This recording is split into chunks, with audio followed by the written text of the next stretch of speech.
Hello everyone and welcome to your lesson of physics. In this video, I am starting off with the first chapter of AS Physics, that is physical quantities and units. Alright, in the previous video we shared the paper pattern and the number of papers, the total marks and stuff like that, and in this one we are starting off with the first topic, and this chapter would be covered in 3 to 4 lectures, 3 to 4 videos, and in each and every video, not only I'll be explaining the topic, what we'll also be solving some of the past paper questions related to that topic, so we can have an actual practice. Those who have not downloaded this worksheet, this workbook from my Patreon account, I'll suggest that you better download it because it would be so easy for you to compile the notes. Alright, so we're going to start with the first thing, that is the physical quantities. We're going to define the physical quantities first, write down some of the examples, and matter of fact, this is something that you already study in O-level physics or IGCSE physics as well. So how do we define physical quantities? I'm going to write over here. A quantity that can be measured is called a physical quantity. Alright, and you might have studied a lot of examples for it, length, mass, time. Okay, now the next thing is, the most important thing about the physical quantity is it has two parts, and those two parts are a magnitude followed by a unit. Now what is the magnitude? Magnitude is the number or the numerical value that you assign to the physical quantity. For example, you're trying to measure the mass of a person. A person is trying to measure his mass, and the mass turns out to be 50 kilograms. Now what is 50 here? Well, 50 here represents the magnitude, and this thing followed by 50 is called the unit. So kilograms is the unit. So every physical quantity has to have magnitude and a unit.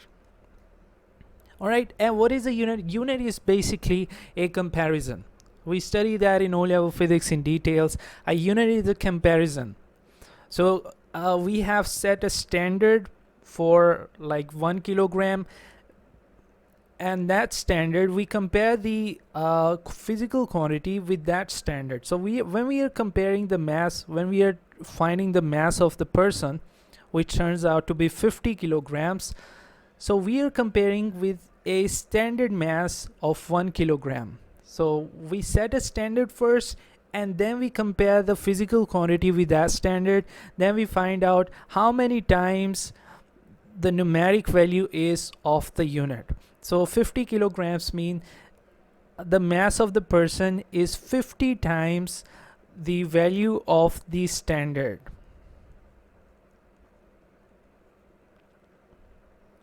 Standard kilograms. Alright, this is what we mean here. But once again, these kind of details we generally leave it for O levels. We get it done over there. Now, some of you might be thinking that according to this definition, everything can be a physical quantity.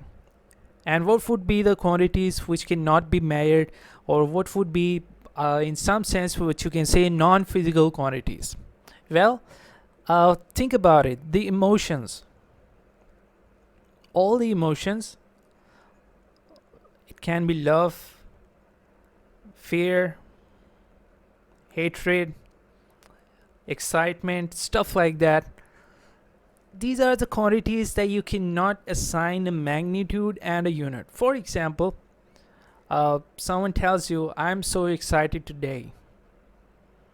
But can he tell you how much excited he is in terms of a magnitude and a unit? Okay, I mean, he can say that on a scale of 1 to 10, I'm excited at a level 9. But what is the unit then? Is it kilograms? Is it second? What is the unit? He can come up with the magnitude. He can assign a scale 1 to 10, 1 to 100. But then what is the unit? So since we cannot assign a magnitude and a unit to these quantities, so these are not the physical quantities. Every physical quantity must has a unit and a magnitude. Alright, so the next thing is the types of physical quantities.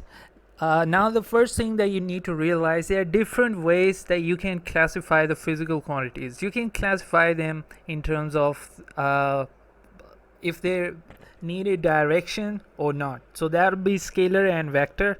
But here we are classifying the physical quantities in terms of base and derived quantities. Alright, so this is a criteria in which we figure out if a quantity needs some other quantities for their definition. Now, base quantities, in simple words, base quantities would be the sigma quantities, okay? The top G, the sigma quantities, which do not need some other quantities for their definition. They have their own importance, they have their own definition, they do not rely on any other quantities. So let me write down the definition first. Quantities.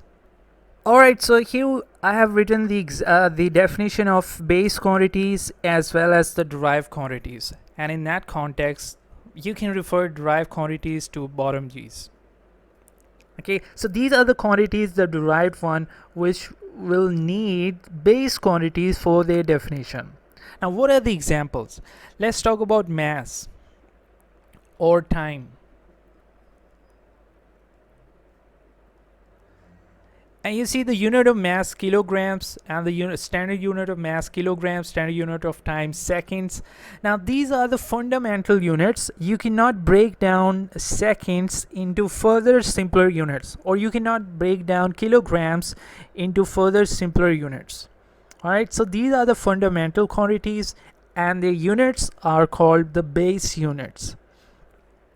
Now how about the derived quantities? A very famous example is force.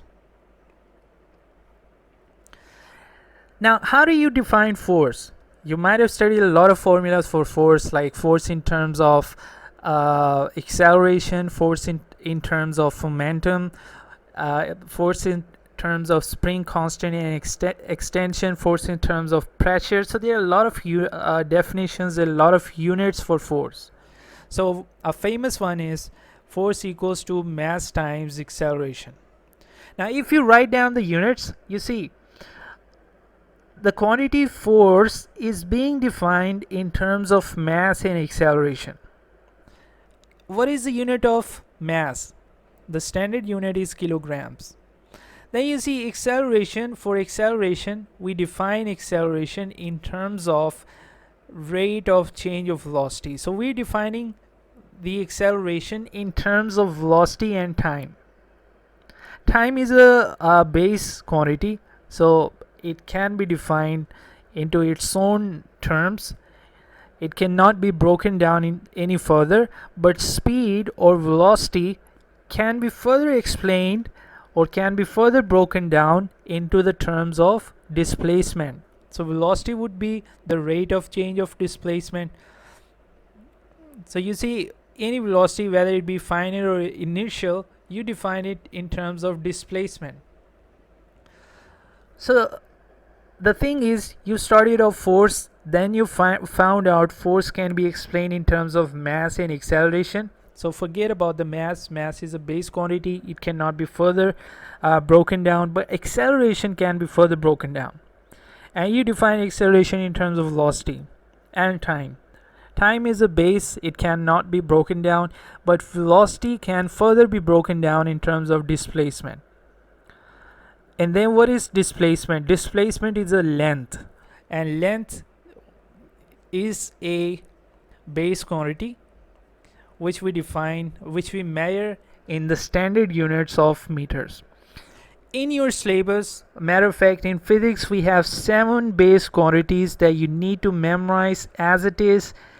They can ask you a lot of questions from there. Generally, the first question in your paper 1, right? The first MCQ is about these base quantities, derived quantities, about the units and stuff like that. So what are those 7 quantities that you need to memorize? Well, if we analyze this table, you should know that I have highlighted some of the symbols. For example, the symbol of the electric current, the unit is ampere, the symbol is capital A. For thermodynamic temperature or the temperature, the unit is Kelvin. Kelvin is the standard unit, SI unit of temperature, not degree Celsius, not degree Fahrenheit. Kelvin is the standard one, and the symbol for Kelvin is capital K. These capital letters or the units which are named after scientists or named after a person are written with the capital letter. So the ampere, written after a very famous physicist, and Kelvin, once again the same thing, Kelvin, Lord Kelvin, had a lot of contribution in thermodynamics. So their symbols, the units which are named after these scientists, are written with the capital letters. Then the last one, intensity of light, candela. We don't really deal it here in our physics syllabus, but you gotta memorize it anyway. And also the amount of substance. This one you mostly study that in chemistry, in molar calculations. Also you'll be studying that in A2 physics as well to some extent.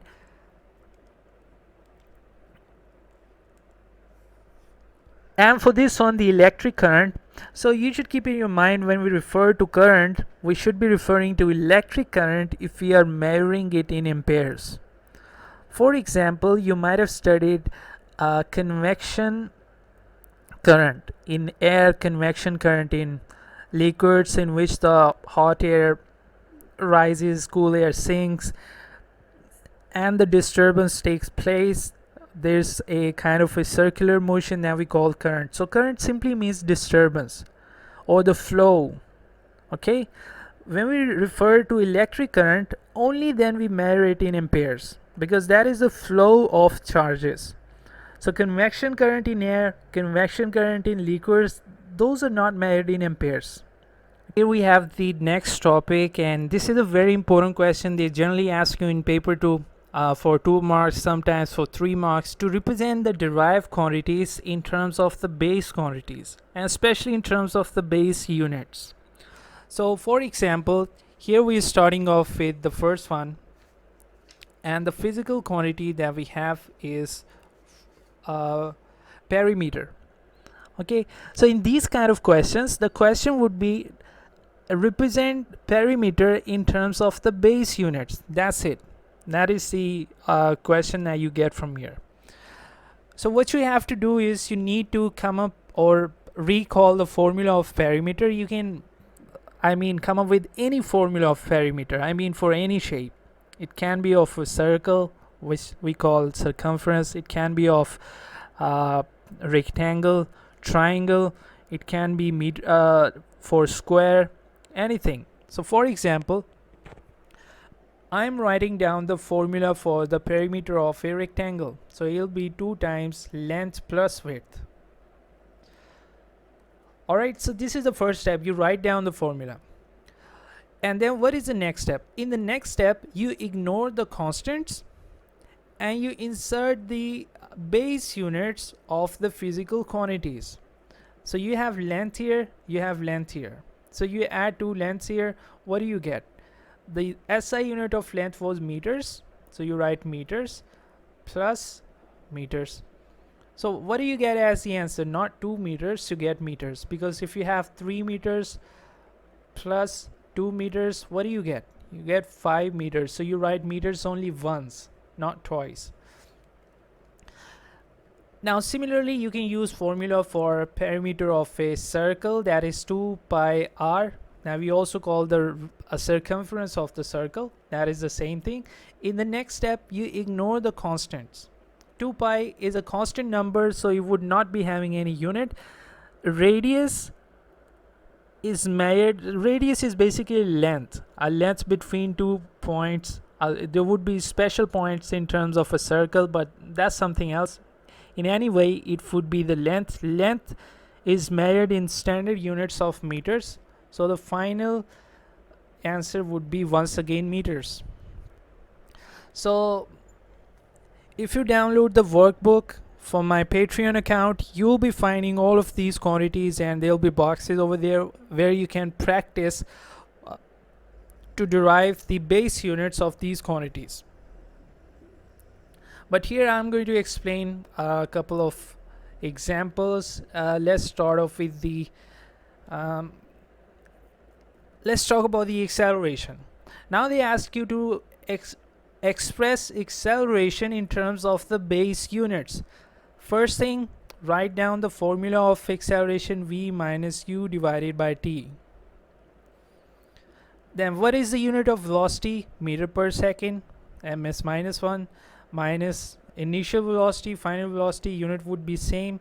What is the standard unit of time? The base unit of time, seconds. So you subtract two velocities. What do you get the final answer in? You get the final answer in meter per second. So you write it only once, because if you have 5 meter per second minus 2 meter per second, what do you write? You write 3 meter per second. So you write meter per second only once. When you subtract or add the physical quantities, their units are written only once. Divided by seconds.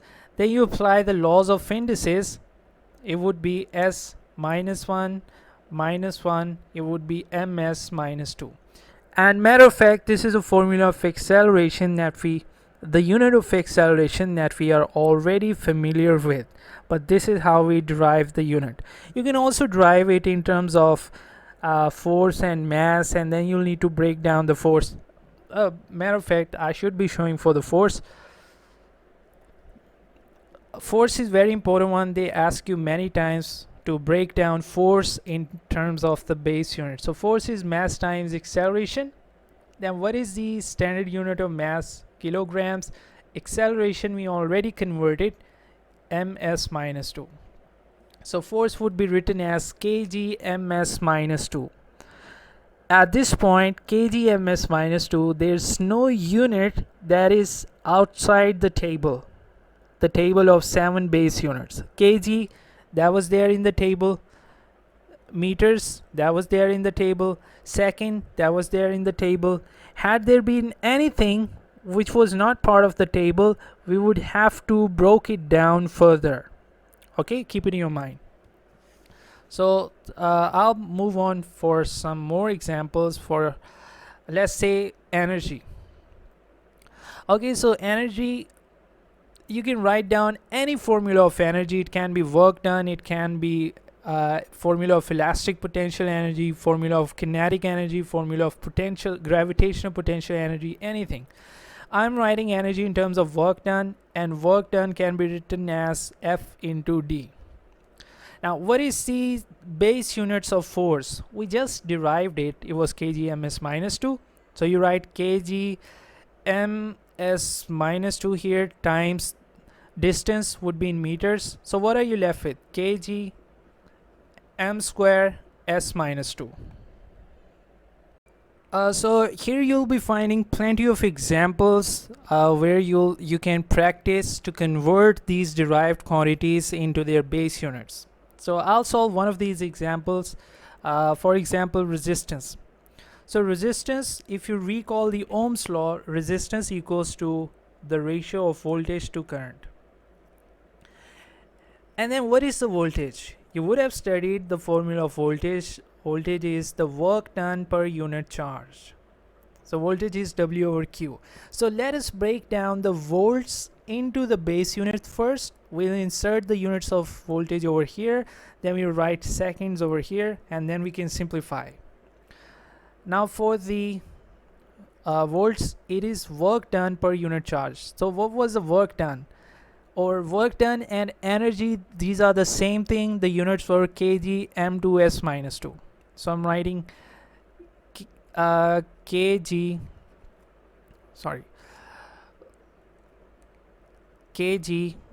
m2 s minus 2. Now what is q? Q is charge. The unit of charge is coulombs, but the problem is coulombs was not part of the table. Coulomb is not a base unit, so you need to come up with a formula of charge in which you can break down coulombs into further simpler units.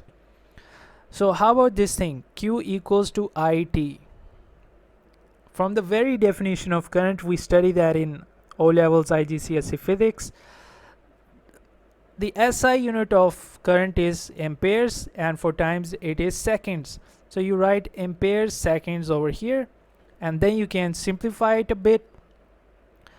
This S would be written in the numerator, so you'll be left with kilograms meter square S power minus 3 A minus 1. Alright, divided by this thing, divided by the unit of current from here, that is amperes. Now if you further simplify it, it'll be kilograms meter square A power minus 2, because this power 1 shifted in the numerator, it would be minus 1 minus 2 into S minus 3. Okay, so let's move on to the next questions. Here we have some other examples from the same topic. This is a question of 3 marks. They ask you to find the base units of the constant or base unit of this unknown variable here. The very first step is you rearrange the formula, so this thing is now the subject. So if you make it the subject, the formula would be written as C equals to Q over M delta T. Now if you're able to recall, some of you might actually notice that this is a formula expression for specific heat capacity. Alright, now what do we have for the charge? Sorry, not charge. Q here stand for the energy. Energy, work done, the units are same, joules. Then you need to break down joules into the base units, which we already did. And for work done, we had kg m2 s minus 2. All right, we already did it. Divided by, what do we have for kilograms? Mass, kilograms. What do we have for temperature? It is Kelvin with the capital K. Then you can do some cancellation. Kilograms cancelled away with kilograms. What are you left with? You're left with meter square per second square per Kelvin. Out of these 3 units, is there any unit which was not part of the table? No, there is none. All of these are part of the table of 7 base quantities, 7 base units. So that's it. That's the final answer. Still not clear? Okay, let's move on to another question. Here we need to find the base units of eta. Okay, whatever this physical quantity is, you need to express it in terms of the base unit. First step, make it the subject. You'll be left with F over 6 pi r V. We broke down force into base units and we came up with kg ms minus 2. How did we do that? I mean, we just did it a while ago. F equals to ma. For mass it was kilograms, for acceleration it was ms minus 2. Now everything is there from the table, so that's it for force. Divided by 6 pi is a constant. There are no units of the constant, so you leave it, you forget about it. Radius would be in meters. V is the speed would be in meters per second. Then you can do some cancellation if possible. One of the meters cancelled away and you'll be left with kilograms per meter and s minus 2 plus 1. Okay, you should be aware of these laws of indices. So you'll be left with s minus 2 plus 1 minus 1. Kilogram per meter per second is the base units of this physical quantity eta. Alright, so boys and girls, time for the sample questions. We have some of the past paper questions. You see the first one is the 4 marks straight away from the topic of units. Speed is written in terms of the base units, meter per second. Density would be, you see, density is mass over volume. Mass is kilograms, volume is per meter cube. Everything is there from the table, so we can leave it till here. Kg m minus 3. Per second is the unit of work. per second is also written as hertz. It is the number of some stuff that happens in 1 second. It can be number of oscillations, it can be number of cycles, it can be number of vibrations, it can be number of people passing, number of vehicles passing in 1 second. So number of anything in 1 second is called frequency. So the quantity is frequency, like how frequently something is happening in 1 second.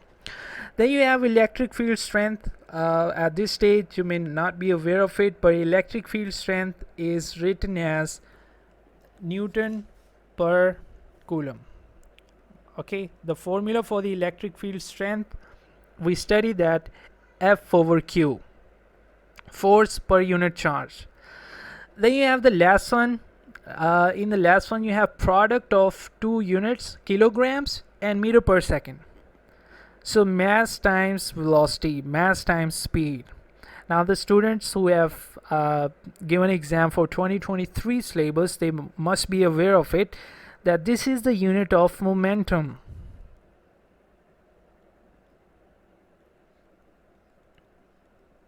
You see, momentum was expressed by P, and in terms of mass and velocity, momentum is the product of mass and velocity, product of mass and speed.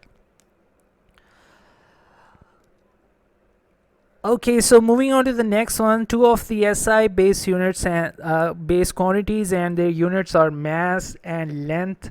Name three other SI base unit quantities and their units. So this is something that you really need to just copy paste from the table. One of them can be time. Kelvin and amperes are written with the capital letters because they are named after persons, they are named after scientists. Alright, so let us start off with the next part.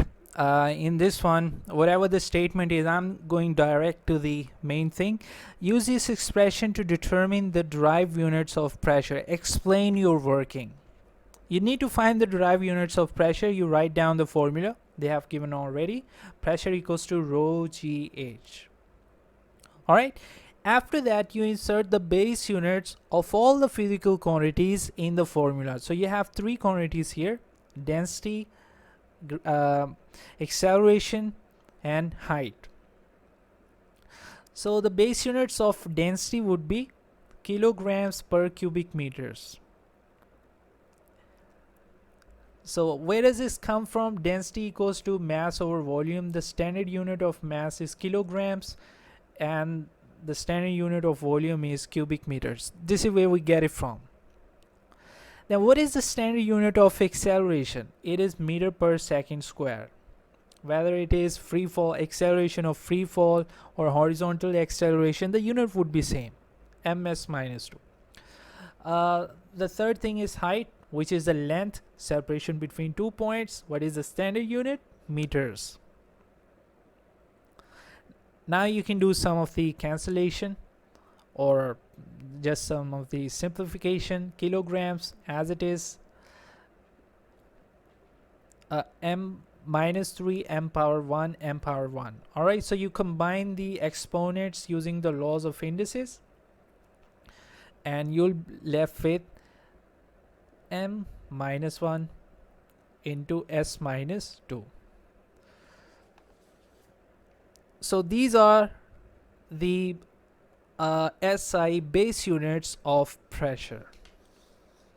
Okay, let's move on to the next part. State the SI base units of volume.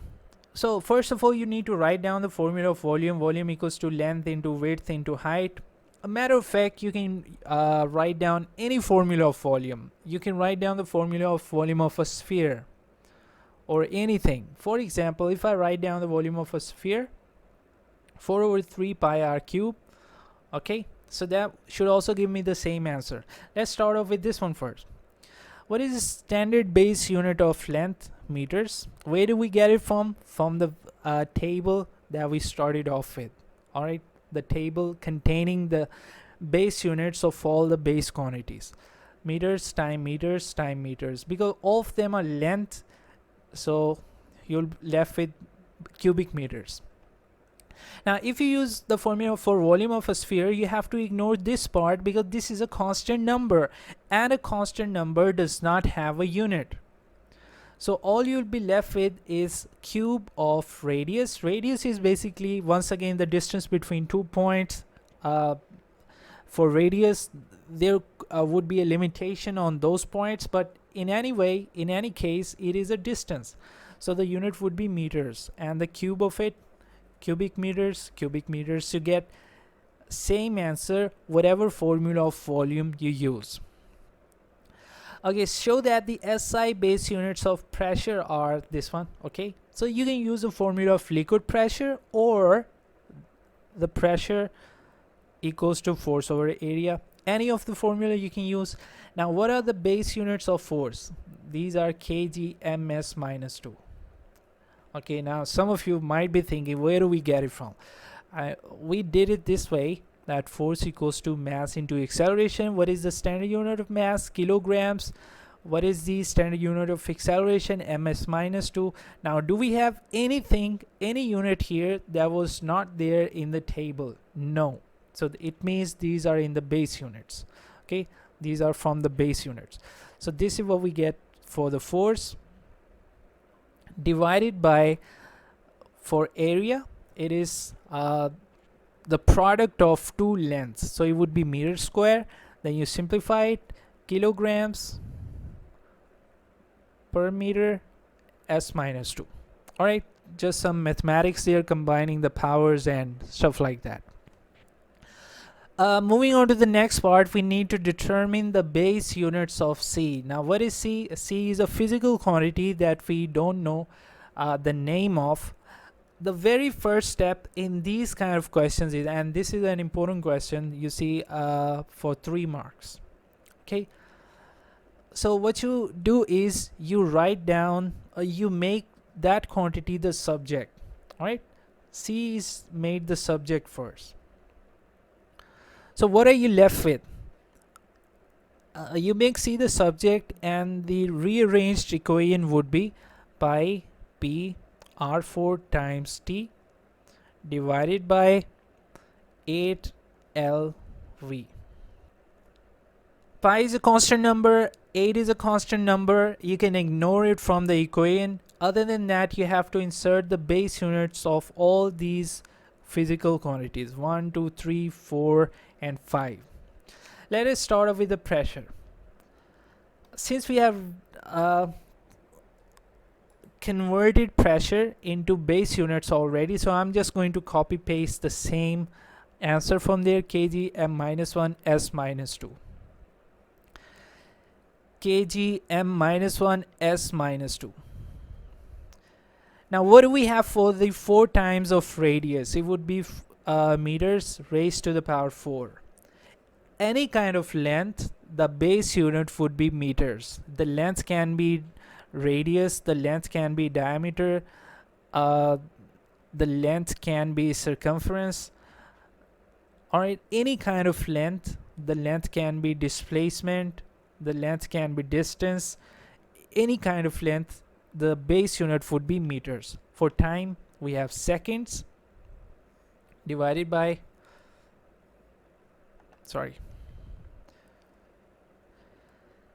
length, once again, meters, volume is cubic meters.